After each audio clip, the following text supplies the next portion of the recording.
మానవుని హృదయము ఘోరమైన వ్యాధి కలదని దేవుని వాక్యం చెబుతుంది. ఈ ఘోరమైన వ్యాధిని బాగు చేసేది యేసు రక్తమే. ఏ రక్తము? యేసు ప్రభువారు చిందించిన, కలువరి శిలువలో చిందించిన ఆయన రక్తం మాత్రమే ఆ ఘోరమైన వ్యాధి కలిగిన నీ హృదయాన్ని బాగు చేయగలదు.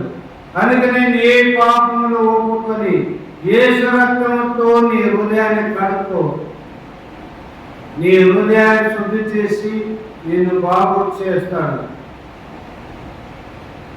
దేవుడు మాత్రమే, యేసు రక్తం మాత్రమే నీ హృదయంలో ఉన్న వ్యాధిని అంతటిని బాగు చేయగలదు. ఈ సత్యాన్ని నీవు గుర్తించి ఇప్పుడే నీ హృదయాన్ని యేసు రక్తంతో కడుక్కో. అంతే.